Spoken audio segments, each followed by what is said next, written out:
It's my story, it's my truth, and it's what I have to offer to you from my heart to the campaign.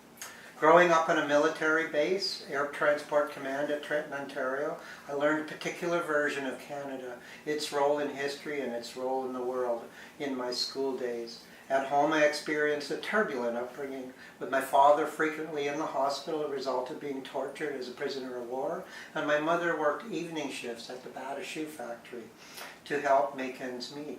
This meant that as a teenager, I looked after my younger sister after school hours. This ensured both unlimited amount of responsibility and unsupervised time.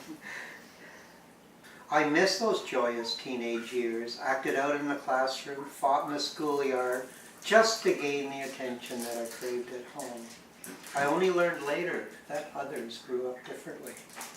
As a teenager, I left home. I came to the big city of Toronto. And for a youngster back then, just past the 60s, the open fair on the open streets on Yonge Street, for the big city lights, there was an endless amount of adventure, coupled with a sense of immortality, and caused me to have some of the most interesting life experiences, which both saddened me and were joyous. For the last 20 years, I have been housed and in recovery, and I have found myself been able to become a community leader in creating legislative change for an entire generation of younger people.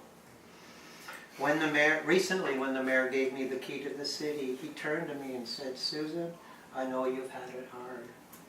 To quote Nietzsche, what does not kill us makes us stronger." So, why am I running? I'm running to protect our students, our parents, and our teachers. I want to defend our public schools, and I want to fight against provincial cuts. I'm running now because we are all threatened. We'll use my experience to build consensus and to achieve results.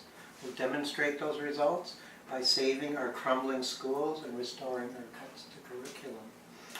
I will include everyone by fighting to gain consensus.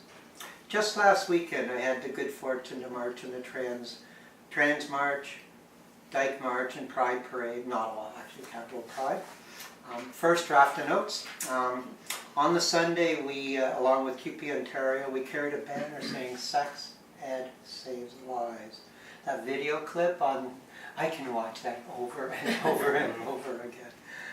I felt empowered, rejuvenated, and engaged with the crowds. Let's just end with a chant. Sex Ed saves lives. Sex Ed saves lives. Sex Ed saves lives. We can do it by working together.